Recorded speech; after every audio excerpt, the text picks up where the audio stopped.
continuemos por acá y vamos a hablar del embolismo pulmonar. En realidad aquí hay algo que tenemos que aclarar, porque se tiende a pensar que la enfermedad tromboembólica pulmonar se sale del cajón, es una entidad diferente de la enfermedad tromboembólica venosa en general, y esto no es así. Realmente el tromboembolismo pulmonar tiene una patogenia y un tratamiento, un abordaje y tratamiento bastante similar al abordaje de la trombosis o la enfermedad tromboembólica en general, venosa sobre todo, y lo que varía es que es una trombosis de alto riesgo por el sitio donde se genera. Entonces eso es básicamente lo que pasa acá. Vamos a empezar diciendo que émbolo significa tapón, y vamos a decir que un tromboémbolo o un émbolo es un material que logra acceso a la circulación venosa y de allí llega finalmente la circulación pulmonar. Cuando este émbolo proviene de un coágulo, recibe el nombre entonces de tromboembolia.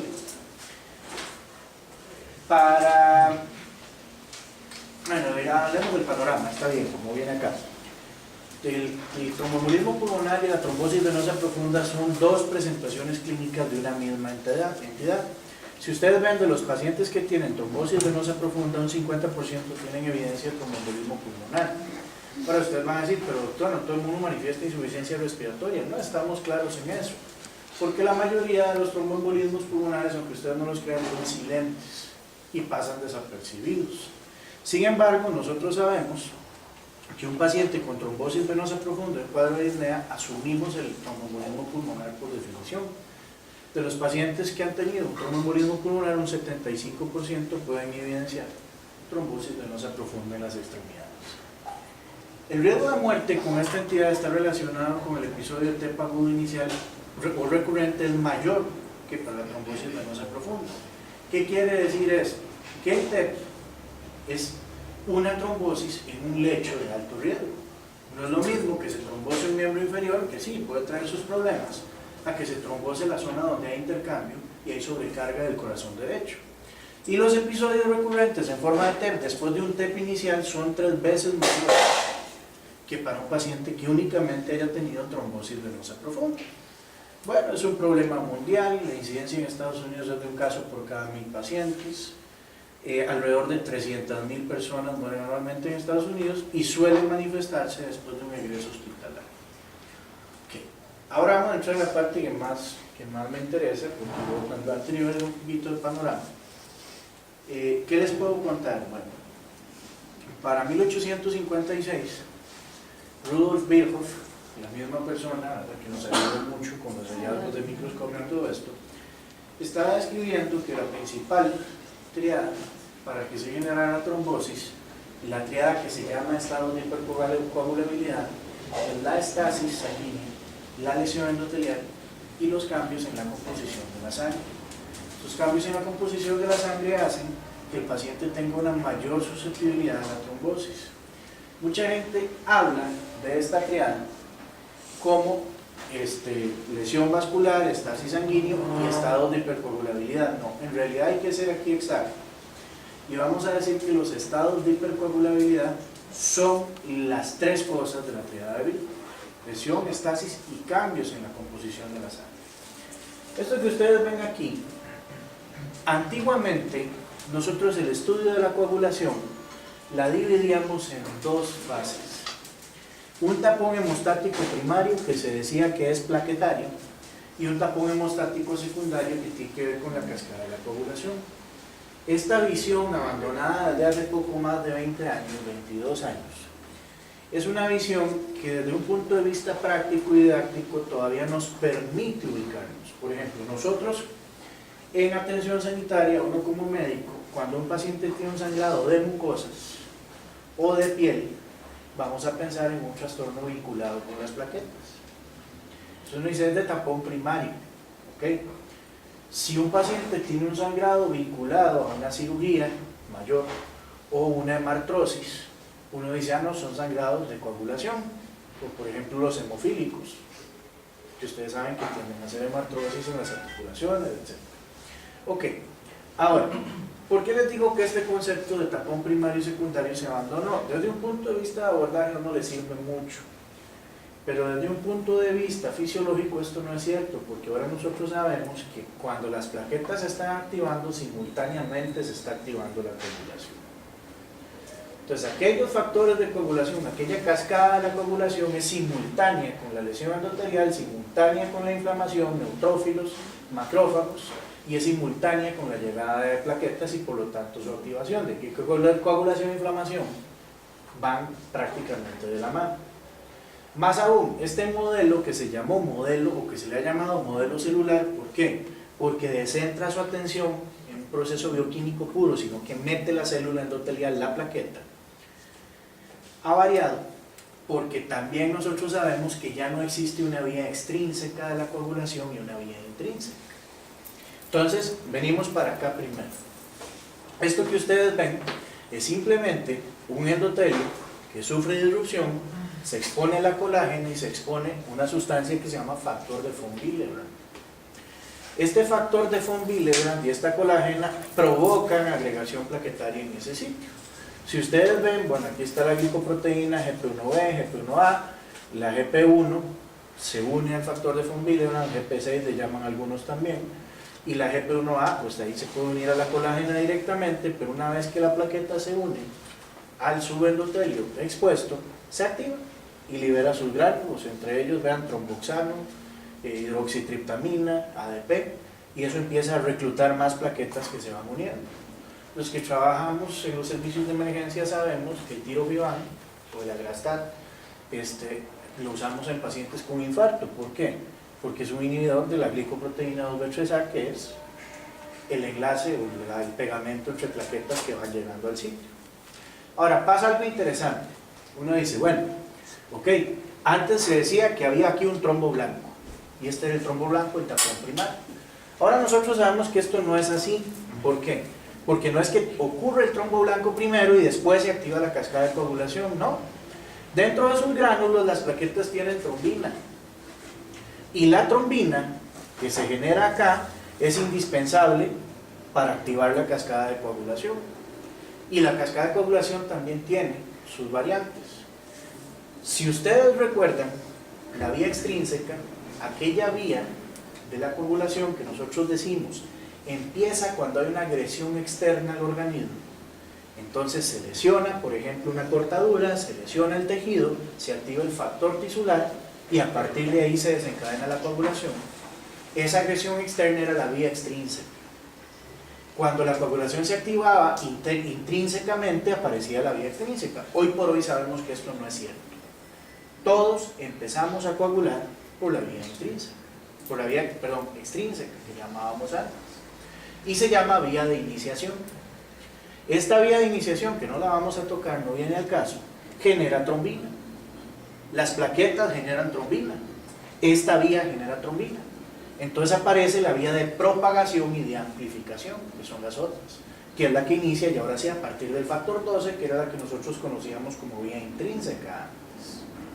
Entonces vean qué interesante, no solo todo es un continuo, sino que las plaquetas también participan ahí. Ya desde ahí el endotelio y las células tienen un papel importante, de ahí que le llamemos modelo celular de la coagulación. ¿Qué sí es importante? Bueno, sabemos entonces que la coagulación es un continuo que participan células, pero cómo se lleva a cabo es más importante aún. ¿Por qué? Porque si ustedes ven, esta es una arteria y esta es una vena. En la arteria el proceso de coagulación va muy de la mano con la formación de una placa aterosclerótica, se genera inflamación, se activa la coagulación y aquí vemos un trombito chiquitito. ¿Por qué un trombito chiquitito? Porque si ustedes recuerdan, las arterias son vasos de presión, tienen un flujo muy rápido. Este flujo muy rápido evita que se formen largas colas de fibrina. Se cortan. Y de hecho, ¿cómo sucede en los síndromes coronarios agudos? En un 90-95%. Se desprende un trombito, una cola de fibrina y va a un vaso de menor calibre y se aloja ahí. Casi nunca es porque se ocluye toda la arteria. A diferencia de las venas, que son vasos de capacidad. Al ser vasos de capacidad no tienen entonces tanta capa muscular, no tienen tanto proceso hemodinámicamente activo, por decirlo de esta forma, y no tienen un flujo laminar rápido y permite que se forme una gran cola de fibrina. Y el formarse esta gran cola de fibrina es lo que hace que se pueda desprender el trombo y viajar a la circulación pulmonar o a otro sitio a distancia. En este caso nos interesa la circulación pulmonar y puede ser de gran tamaño este trombo. Ok, dentro de los factores de riesgo entonces ya nosotros mencionamos la triada de Virchow, que son los estados de hipercoagulabilidad. Vamos a poner algunos acá. Realmente esta es un poquito más reciente. Hay una revisión que a mí me gusta más, que es un clásico, porque son dos autores, uno se llama Frederick Spencer y el otro Frederick, no me acuerdo el apellido ahorita, pero yo le digo la revisión de Frederick y Frederick. ¿Por qué? Porque ellos lo que hacen es agrupar los factores de riesgo en tres grupos: riesgo bajo, riesgo moderado y riesgo alto. No es la idea, eso yo lo usaba para otra cosa, por eso dejé precisamente esto.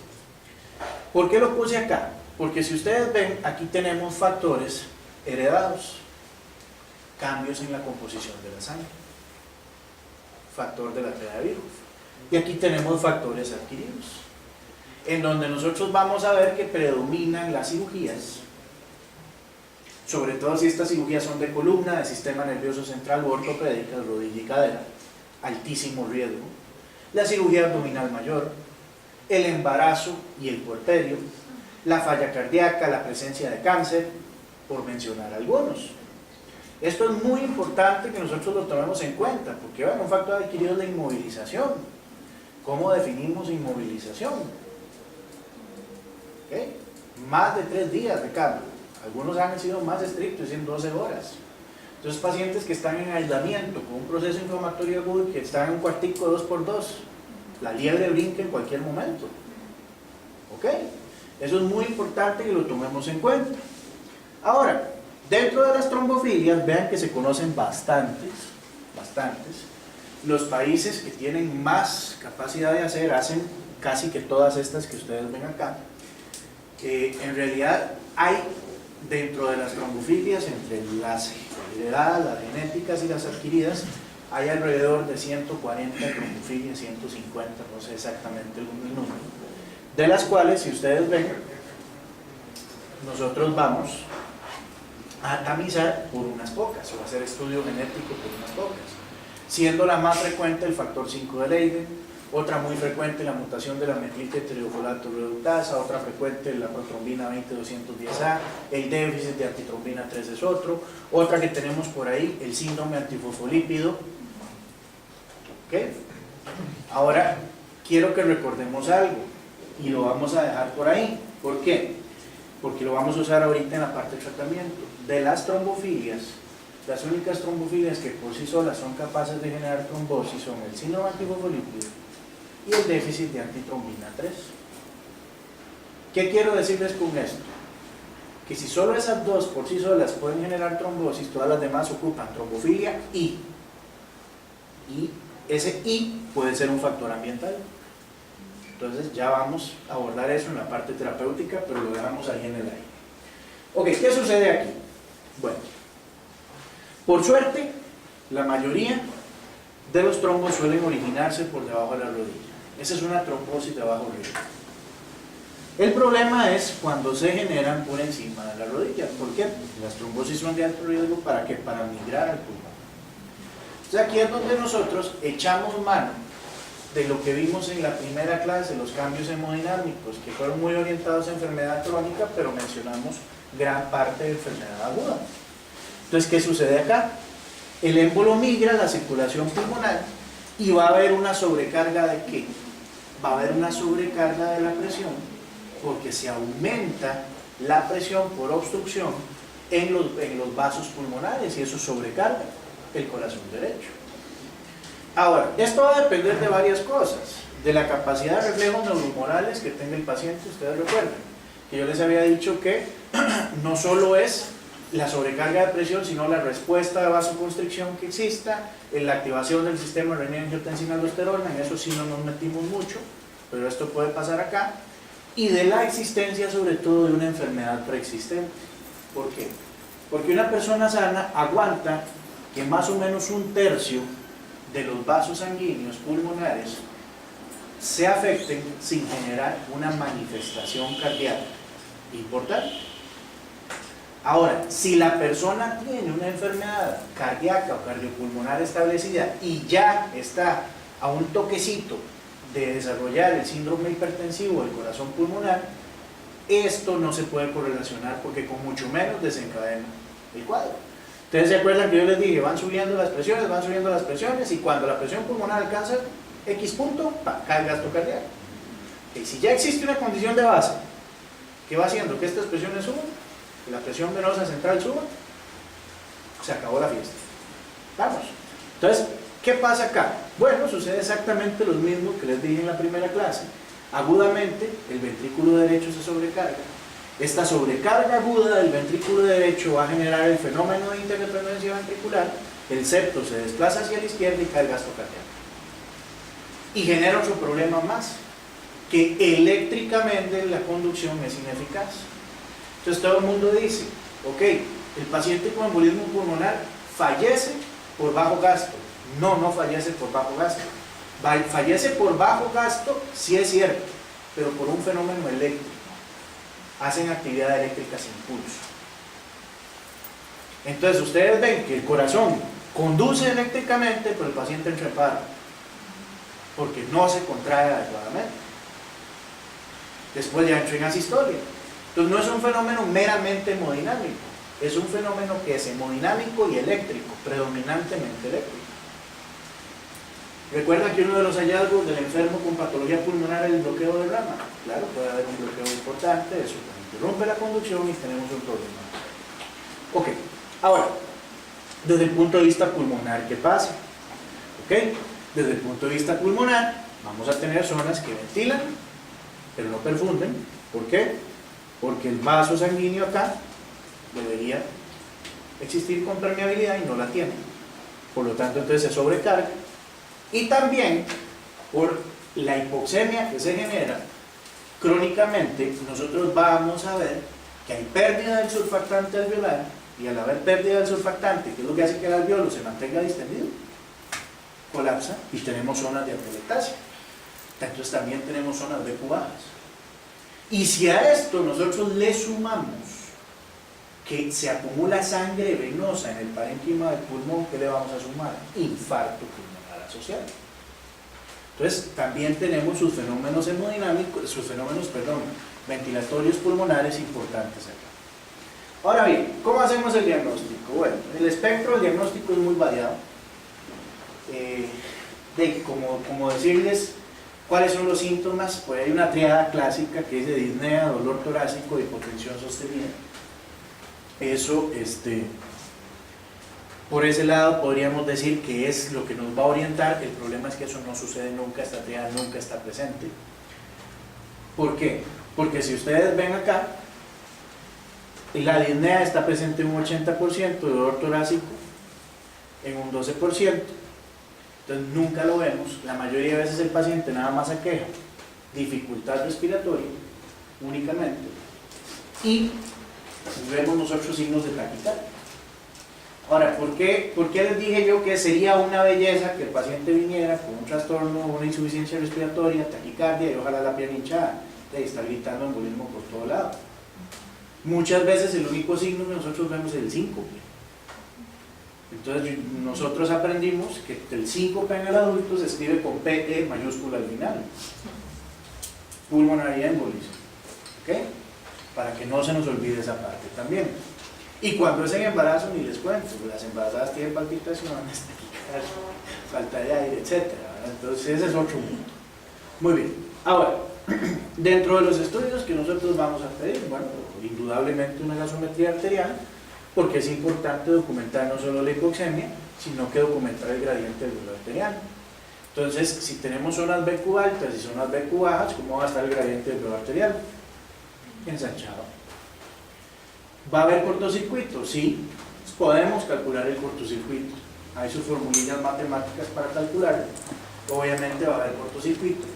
¿Y cómo hacemos nosotros para saber si ese cortocircuito con esa insuficiencia respiratoria viene asociada a un fenómeno de embolismo o a un fenómeno de zonas BQ altas? ¿Cómo se llama? Se podría también calcular el espacio muerto. Entonces, no nos vamos a meter en eso, pero hay sus fórmulas para el cortocircuito y el espacio muerto y orientaría bastante el diagnóstico. Ahora, ustedes me dicen, doctor, pero no hay tiempo para ponerse a hacer todas las fórmulas. Perfecto, no lo hay. Al final, ¿cuál va a ser el tratamiento? Entubar al paciente y la sospecha clínica para tratarlo definitivamente. Y ya vamos a ver cómo funciona esto. En el electrocardiograma, el hallazgo más frecuente es la taquicardia sinusal, pero si ustedes ven, ¿se acuerdan lo que hablamos en el electrocardiograma de cuántos patrones se pueden observar? Aquí los tienen. El patrón S1, Q3, T3, el bloqueo de rama derecha de las de His y trastornos inespecíficos de repolarización en cámaras derechas.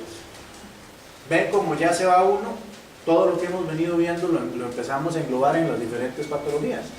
Los rayos X son normales. Insuficiencia respiratoria con taquicardia y rayos X normales son un embolismo pulmonar. Ojalá pudiéramos ver signos como la joroba de Hampton, como el signo de Westermarck también, que aquí no lo tenemos. Pero aquí vemos la joroba de Hampton, podemos ver derrame pleural, atelectasia, pero lo más frecuente es que los rayos de X de tórax sean normales. Y eso es lo que tiene que hacernos pensar en que puede haber un embolismo pulmonar. Okay.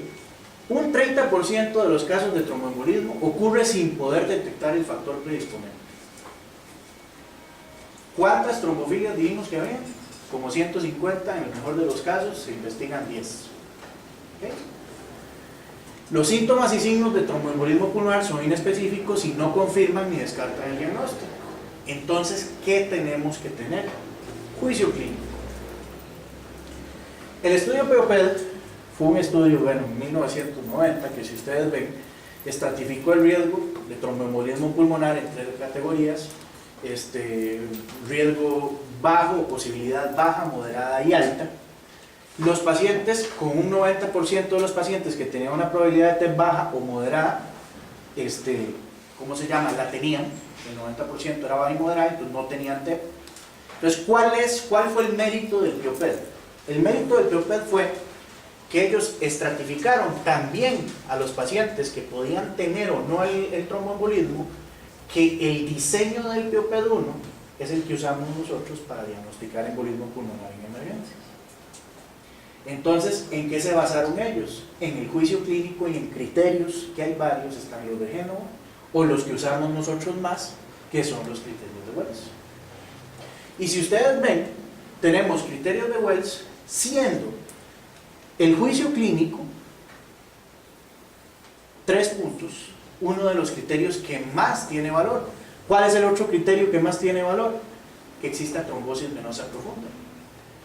Ustedes recuerdan que yo les dije, si tenemos sospecha, no hay cómo confirmar el problema pulmonar, pero hay evidencia de trombosis venosa profunda, asuman el embolismo pulmonar. Claro. ¿Ok? Pero me interesa esto. Bueno, aquí tenemos los otros. Ellos lo dividieron en probabilidad baja, moderada y alta. Nosotros hacemos otra cosa: menos de 4 puntos, más de 4 puntos. Eso es TEP probable y TEP no probable. ¿Okay? Menos de 4 no probable, más de 4 probable. Entonces, me interesa esto: ¿qué es el juicio clínico? Entonces, bueno, ahí tenemos un cuadro clínico que nos sugiere TEP. Bueno, está bien, pero yo sé que la disnea, el dolor torácico, las palpitaciones, la taquicardia, los hallazgos en electro no son específicos del embolismo pulmonar. ¿Cómo objetivizar el juicio clínico? Por eso puse estas de las guías españolas de cardiología del 2008, que están viejitas, ya hay nuevas, yo sé que sí, pero me gusta mucho esto que está acá. ¿Existe algo que pueda explicar con mayor certeza que un embolismo pulmonar, la clínica que tiene el paciente en este momento? ¿Existe o no existe? Esa es la pregunta que nosotros tenemos que hacernos. ¿Por qué? Porque casi siempre el paciente va a llegar con taquicardia, y si le sumamos que no tenemos otra explicación alternativa para esa taquicardia, ya son 4 puntos, es probable. Entonces, todo el mundo dice, doctor, pero ¿qué es el juicio clínico? ¿Cómo lo objetivizamos? La mejor manera es esa. Hay que hacer la pregunta, ¿existe algo que explique mejor esto que el TEP? No, no existe, entonces es probable. Vamos. Ok, ahora, probabilidad baja, bueno, esto brinquémoslo para acá. Una vez que nosotros decimos que el TEP es probable, vamos a pasar a hacer el número D. ¿Qué es el número D? Bueno, el número D es un producto de degradación de la fibrina. De hecho, cuando nosotros sospechamos coagulación intravascular diseminada, pedimos fibrinógeno y productos de degradación, y entre ellos el número D. ¿Qué quiere decir esto? De ahí se está lisando la fibrina o el fibrinógeno. ¿Por qué? Porque hay un coágulo ahí. Entonces uno dice, bueno, si el número D está alto, correlaciona con la probabilidad de trombosis, como dice este esquemita. Sin embargo, les voy a contar algo. La importancia del dímero D es esta, porque hay muchas condiciones que pueden elevar el dímero D. Y vean qué interesante. Si un paciente está en postquirúrgico, lo cortaron, sangró y coagula, ¿cómo va a estar el dímero D? Alto. Si un paciente tiene una infección aguda que correlaciona con coagulación, ¿cómo va a estar el dímero D? Alto. Por lo tanto, hay condiciones, solo el hecho de ser adulto mayor, el embarazo per se, ustedes saben que la placenta libera sustancias protrombóticas, por lo tanto el dímero D está alto. Entonces, hoy por hoy, el valor del dímero D es su negatividad. ¿Para qué? Para excluir el embolismo pulmonar. Entonces, si el TEP es probable, pero el dímero D es negativo, muy difícilmente tenga TEP. Si nosotros sospechamos que el paciente tiene embolismo pulmonar porque la clínica y el cuadro clínico en sí nos lo dice, y el dímero D está alto, el dímero D no está apoyando el diagnóstico, simplemente no lo descartó. Hubiésemos podido brincar ese paso y vamos a la angioTAC directamente. El dímero D lo único que va a hacer es descartarlo si está negativo. Su valor predictivo negativo. Ahora bien, esto que está aquí es más o menos lo que les acabo de explicar. Es más o menos lo que les acabo de explicar. ¿Qué pasa acá? Se publicó el estudio PIOPED-2. El PIOPED-2 lo que hizo fue que validó, acuérdense que antes el diagnóstico del embolismo pulmonar definitivo se hacía con angiografía pulmonar. Se instauró el angioTAC. Entonces lo que hizo el PIOPED-2 fue valorar el angioTAC como un método diagnóstico. Entonces ya ahí fue donde el angioTAC se convirtió en uno de los estudios que más usamos para hacer el diagnóstico de embolismo pulmonar. Entonces eso es lo que pasó acá, por eso pongo esta fuente bibliográfica acá. Ahora bien, condiciones en que el angioTAC no está disponible. Bueno, que no haya, de ahí sí, no hay TAC. El embarazo, que de paso les cuento algo, todo el mundo cree que el angioTAC no se hace en el embarazo por la radiación al niño. Sí, eso importa, pero ese no es el problema. El problema del angioTAC en el embarazo no es el embarazo, es que la mama de la mujer está más desarrollada durante el embarazo y absorbe más radiación y tiene más riesgo de cáncer de mama después. Eso es algo importante. Todo el mundo le teme al angioTAC por la radiación al niño, ¿no? Y era que no. Sí se han reportado cánceres después, a los años, pero es como 1 en 1.200.000 que puede desarrollar el niño. El problema es el tejido mamario de la mamá. Entonces, eso es importante. La falla renal o las alergias al medio de contraste. Entonces, se usa lo que se hacía antes, que era la gamografía de ventilación-perfusión. Pero recuerden ustedes que la gamografía de ventilación-perfusión al final es exactamente igual que el dímero D. Si está normal, difícilmente lo tenga. Pero positiva no necesariamente quiere decir que es un embolismo pulmonar. ¿Okay? Bueno, el ultrasonido Doppler de miembros inferiores podría obviar la necesidad de angioTAC de un 10%, sobre todo cuando nosotros logramos ver que hubo un trombo. Si una clínica compatible con un trombo en miembros inferiores, ya tenemos el diagnóstico, no hay por qué ir más allá. La resonancia magnética pulmonar, en resumen, no existe, no sirve. ¿Ok?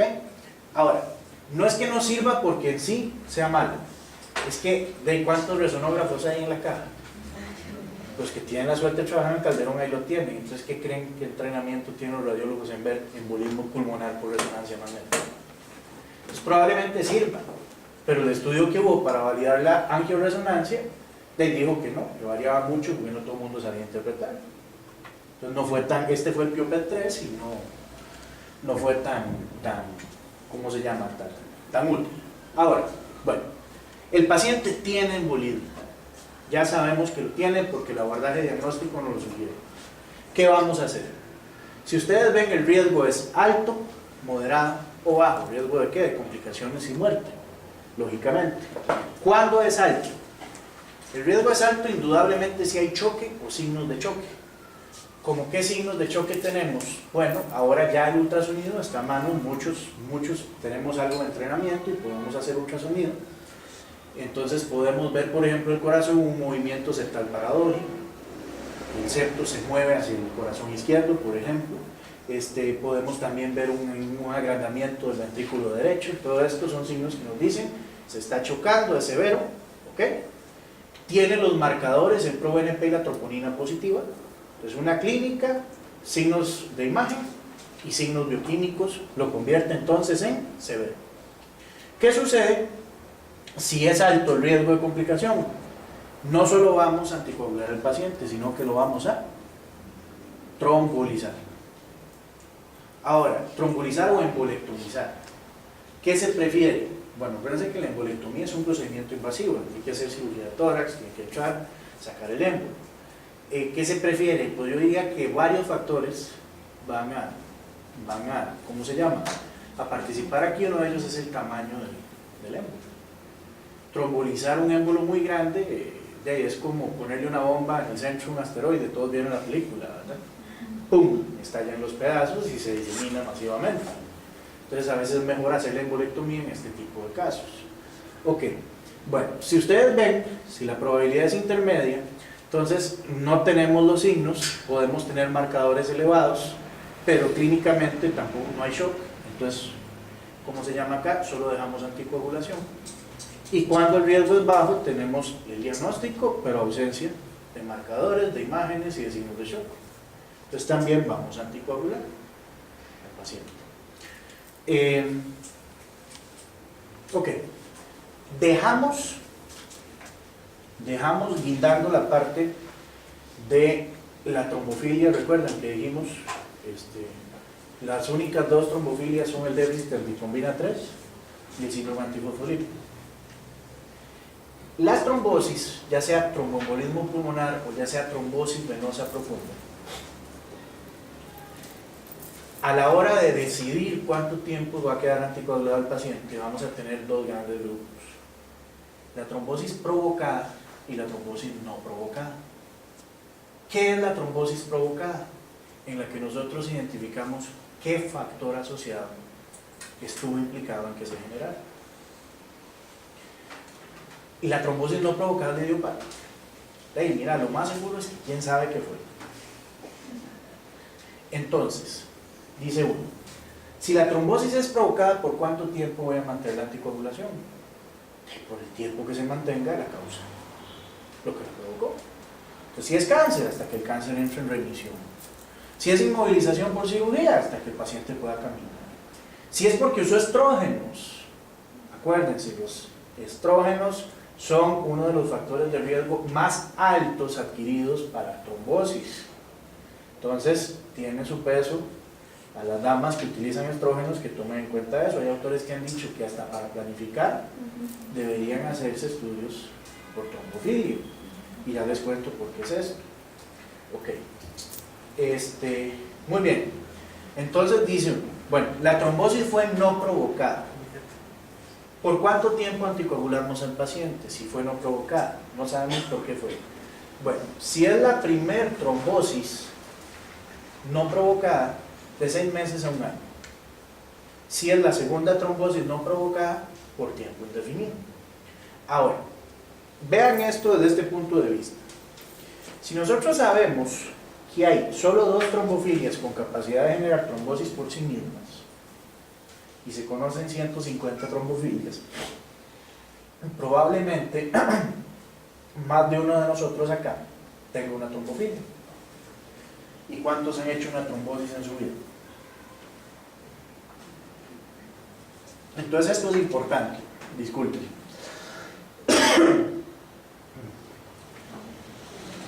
Que me pongo muy triste cuando hablo de este tema.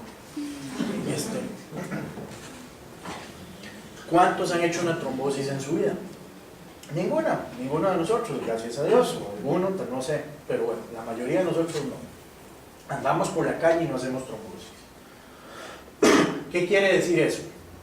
Que si yo hago una trombosis hoy de un momento a otro, ¿qué es más importante? ¿Encontrar el factor ambiental asociado o encontrar la trombofilia?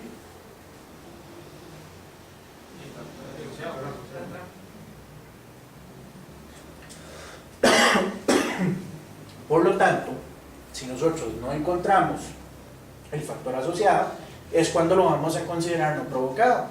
No tiene ningún sentido gastar dinero en empezar a estudiar a la gente por trombofilia, porque ya sabemos que por sí sola, a menos de que sean esas dos, eso no fue la causa. Muchas veces lo que sucede es esto: como muchos podemos andar por la calle con trombofilias, los autores defienden que las mujeres que vayan a usar estrógenos, ya sea para planificación, para inducción de ovulación, para terapia de reemplazo hormonal, o van a quedar embarazadas, deberían hacerse el estudio, porque la trombofilia y estrógenos es la combinación ambiental más fuerte que hay. Entonces, ¿qué les quiero decir con esto?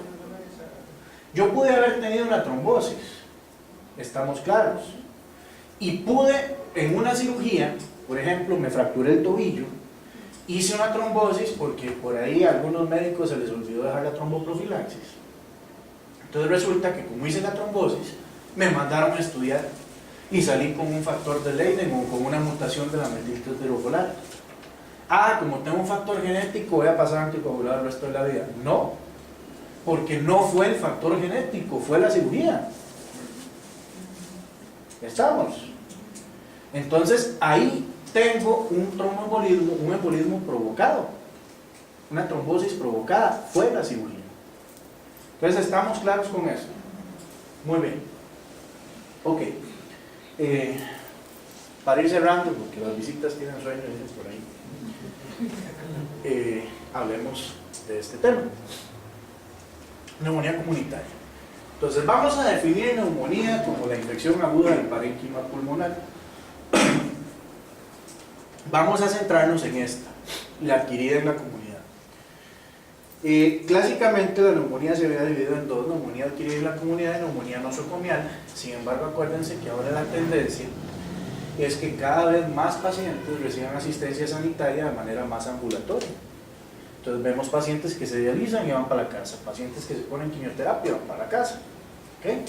Entonces eso ha hecho que ahora nosotros hablemos de neumonías asociadas con los servicios de salud, dentro de las cuales pues están las nosocomiales y las de las unidades de intensivos también.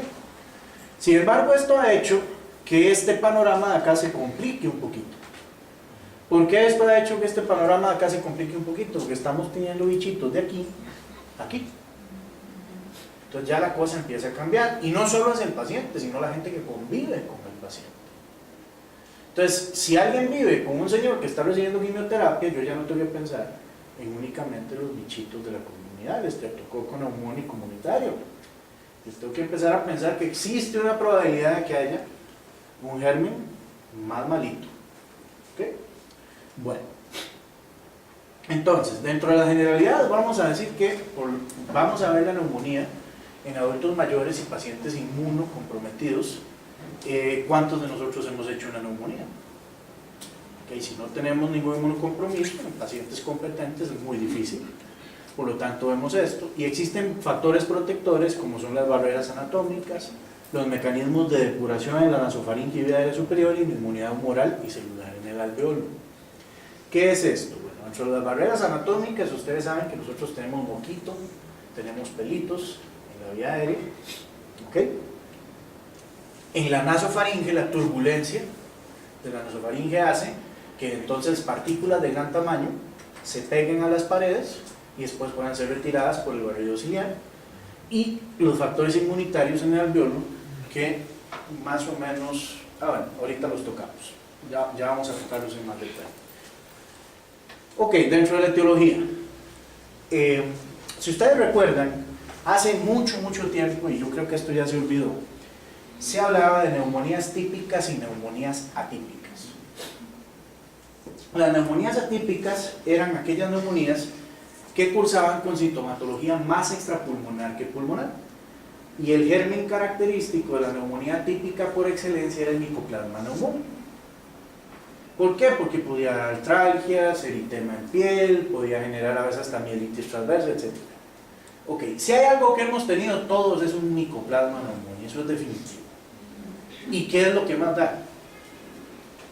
¿Qué es lo que nos molesta? La tos. Ok, ¿y quién tose de otro lado que no es el pulmón? ¿Cierto o no? Y nadie tose del corazón, ¿verdad? Ni tose de la pierna. Entonces es importante esto, ¿por qué? Porque eso no es cierto. Las neumonías atípicas no tenían síntomas pulmonares, igual que las neumonías típicas, entre comillas. Entonces, esto se cambió a la existencia de gérmenes típicos y de gérmenes atípicos. ¿Cuáles son los gérmenes atípicos? Gérmenes que cumplen ciertas características. Son de crecimiento intracelular, carecen de pared celular, son de crecimiento muy lento en cultivos si es que crecen, por ejemplo. ¿Okay? Y tenemos los gérmenes típicos que, bueno, dentro de ellos el Streptococcus pneumoniae sigue siendo una causa importante en Costa Rica. En Estados Unidos esto ha cambiado. Pasó de ser el germen más frecuente a un germen que solo da neumonía en un 5 o 15% de los casos, porque la vacunación antineumocóxica se ha extendido mucho, entonces esto cambia. Me imagino que en nuestro medio en Europa, pues no, sigue siendo el germen más frecuente. Recuerden ustedes que el Haemophilus influenza, el Moraxella catarrhalis, lo vamos a pensar siempre en pacientes que tienen EPOC, es muy importante. Complica a los pacientes con EPOC. Los pacientes con EPOC, sobre todo si usan esteroides o cualquier otra condición neumopática crónica que use esteroides, se puede complicar por gérmenes gram negativos y hay que pensar en la pseudomonas. Entonces no es raro que ustedes vean al señor o la señora adulta mayor con esa tosecita medio fea, que cuando se le recoge el esputo sale verdoncito, ¿verdad? Ese color verde de la pseudomonas. ¿Por qué? Porque usan esteroides crónicamente. ¿Okay? Tenemos la Klebsiella pneumoniae. La Klebsiella pneumoniae es frecuente verla en indigentes. Entonces los indigentes, sobre todo alcohólicos, que cuando tosen tienen el llamado esputo aframbuesado, se ve como una frambuesita con puntos negros. La legionela o de los aires acondicionados, ciertos lugares donde viven aires acondicionados. El Staphylococcus aureus, que es cada vez más frecuente verlo en la comunidad. ¿Por qué? Porque lo estamos llevando del hospital a la comunidad, y existe, o no quiero usar la palabra existía, porque, bueno, ojalá exista todavía el comunitario, pero lo sospechamos en aquellos pacientes que tienen esas neumonías cavitadas y a veces precedidas por un proceso viral, pero de comportamiento sumamente agresivo. Ahora, como decirles cuál es la incidencia del micoplasma es muy variada. Hay reportes de que puede existir coinfección incluso en un 50% de los casos. De ahí que la tendencia durante mucho tiempo la antibioterapia era dar penicilina o una cefalosporina con un macrolide. Eso ha cambiado, sobre todo hubo un estudio bastante bueno que salió el año pasado donde dice que la monoterapia es igual de efectiva. Y bueno, ustedes saben que el virus de la influenza en los brotes es el que predomina, también hay adenovirus, rinovirus, etc. Muy bien, entonces, ¿qué es esto? ¿Cómo llegan los bichitos ahí? Estos son los tres medios que tenemos: la inhalación directa de gotas contaminadas, la aspiración de contenidos orofaringios, y aquí me faltó esto, los anaerobios.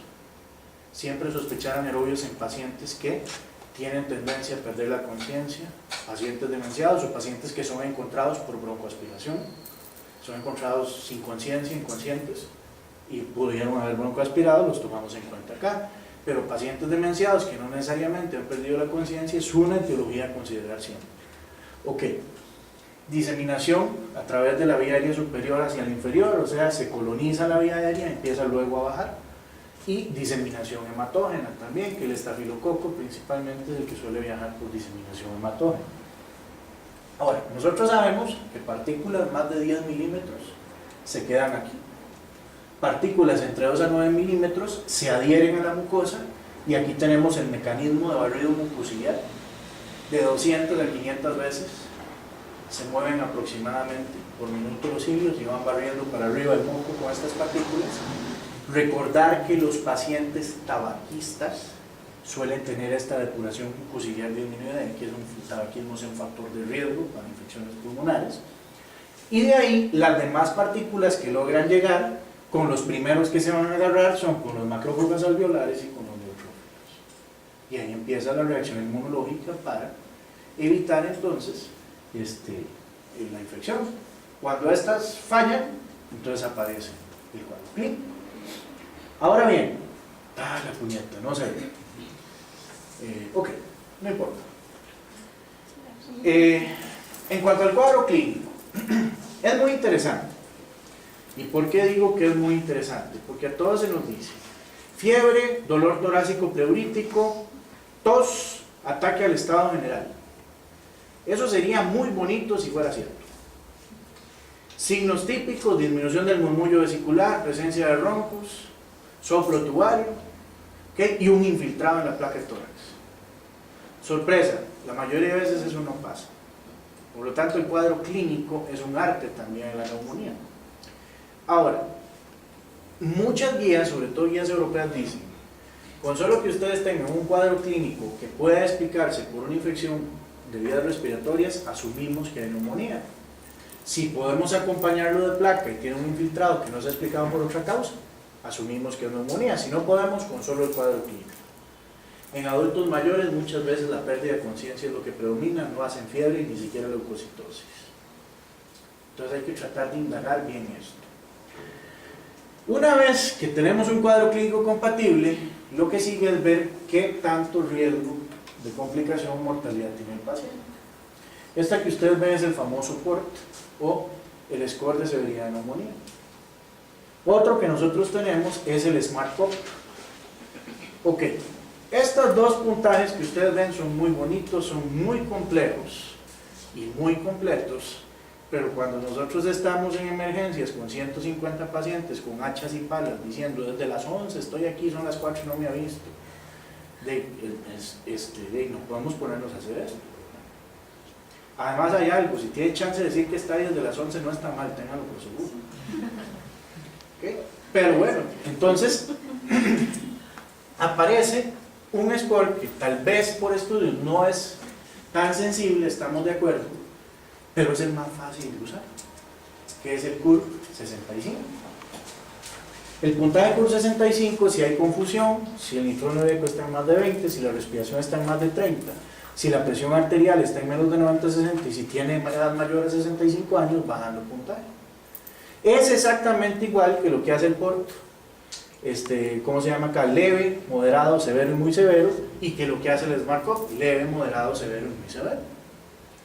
¿Qué pasa? Para uno y poder estratificar rápidamente, tal vez este score no prega quién va a ocupar UCI, pero sí por lo menos nos permite decir: no, este señor se queda, este señor se queda para una observación de 24-48 horas y en eso decidimos, o no, este mejor va para la UCI de una vez. Claro, va para la UCI es mejor sin TER, porque hablamos de UCI que tienen 100 camas solo para UCI del pulmón. Aquí tenemos 14 para UCI de todo. Bueno, si es la médica, si es la quirúrgica, ustedes saben cómo es. Entonces, por lo menos quién se va y quién se queda. Ahora, ¿cómo funciona esto? Aquí cambien lo que ustedes quieran. Pongan puntaje CUR 65, puntaje PORT, SMART-CoV, lo que ustedes quieran. Aquí yo lo hice basado con CUR 65. Si tiene de 0 a 1 punto, el manejo es domiciliario, salvo que haya algún problema para que use el tratamiento ambulatorio, se convierte en un amarillo inmediatamente. Se observa por 24-48 horas y mejora, se va a casa, y si no mejora se convierte en un rojo. Ok, puntaje CUR 65 de 2 puntos. Se observa 24-48 horas y su evolución es favorable, lo continúa ambulatoriamente. Si no es favorable, se queda internado. 3 a 5, se hospitaliza y realmente uno diría debería ingresarse a UCI, porque acuérdense que el paciente crítico no va en función de cuántas bombas de infusión o cuántos tubos endotraqueales hayan tenido que ponerle. No, va en función de vigilancia estricta, porque se puede complicar en cualquier momento. No se cumple así por problemas del sistema, pero debería ser así. Pero como les digo, en este algoritmo ustedes pueden poner cualquier puntaje que quieran. Ok, ¿cuál va a ser el tratamiento? Aquí tenemos un verde. ¿Ok? Entonces, leve. Hoy por hoy, en Costa Rica, el primer germen que sospechamos de una neumonía comunitaria es el Streptococcus pneumoniae y es sensible a la pinche penicilina. Ok, amoxa. Ahora, uno dice, amoxa más doxiciclina o macrólide. O hay quien diría, no, doctor, yo le voy a dar solo clarito, que es el macrólide.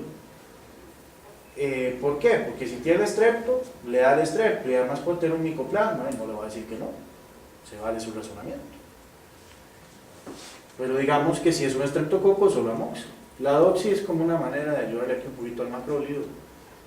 Casi que esto no. Y esto, de primera entrada no vamos a usar la quinolona. No quememos antibióticos que nos pueden servir para casos severos, porque no vamos a quedar sin nada. Ahora bien, amarillo. Si lo vamos a tener 48 horas, busquemos una opción que después pueda ser oral. Sigue siendo la penicilina la opción.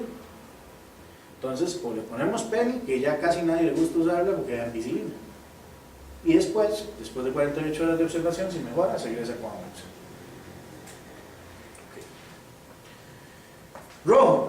Ok, ya si es rojo es que el cuadro es un poquito más severo. Entonces uno dice, bueno, y según el comportamiento del cuadro, si es más severo, le diría, un estreptococo comunitario ya no va para tanto. ¿Será que hay algo más? Le añadamos de cobertura para gram negativos y añadámosle para gérmenes atípicos también. Entonces suelen combinar las dos. Y cuando se ingresa a UCI es porque el comportamiento es demasiado severo, entonces ya le damos con lo mejor. Y lo mejor, acuérdense de esto, cuando nosotros usamos antibióticos hablamos de función de eficacia, no es de potencia, no existen antibióticos más potentes que otros. Me decía una vez un colega que él no entendía por qué, siendo un especialista como yo, no le permitían dejar ciprofloxacina si es el antibiótico más potente. No le quedé viendo y ya sé por qué. Por lo que usted acaba de decir, ¿cuántos caballos de fuerza lleva ciprofloxacina? Hablamos de eficacia.